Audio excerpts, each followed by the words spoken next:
Mesoma. Onye anọ gị n'akụkụ nwa nwanne gị nwaanyị kọwa anti gị. Anti gị. Hote. Elu te gị na anti gị kawa anti gị ogologo. Elu de anti gị, ele ihe jikwa kara anti gị ogologo.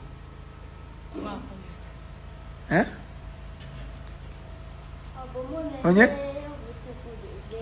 Chukwu. Mwakpo ya anti. Ebe o. Chai. Auntie Esther. So you na anya wa auntie gị na. Nwere ike ikulite godo ka mfu height na. Mwa kulite. Mwa go to your auntie now. Say auntie be good. Mama come. Bia nwa. Onye dị ha. Mma. Onye ni ha. Auntie. Kedu aha ya? Auntie Esther. Onye ebeko, ime onye o. Ima ho onye o. Why? Kenge na afia. Kenge na afia. Film. Hey, Mr. Ma, what do you have to say to your auntie? I sit close to her. Gini ki ga gwa auntie.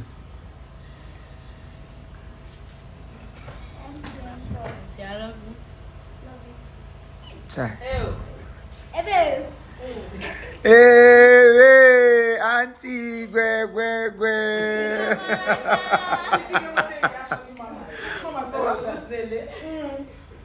All right, people, you can see my people. We have a full house here, man.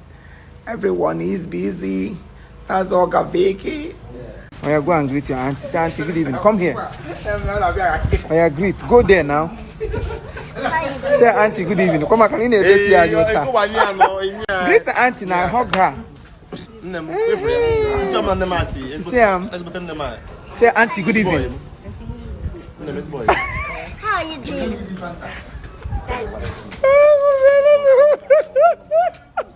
What you got my hair, sis? What's her name? Take your nylon guy. See her. Kiriku. Buy me one now. Buy me one. How much is that? Expensive. Say, man. 50 million. Is it your son? Yeah, my first son.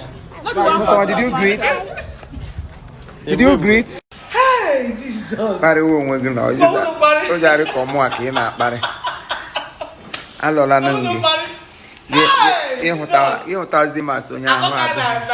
My ear is still not never.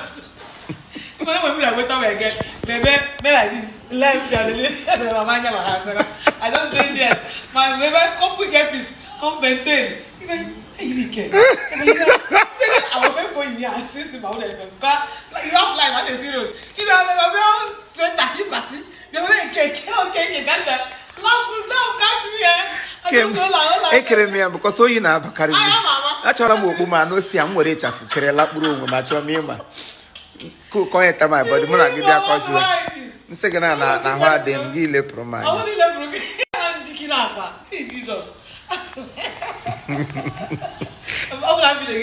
Man, your mama is laughing at me the way I was sleeping yesterday. Okay, honey.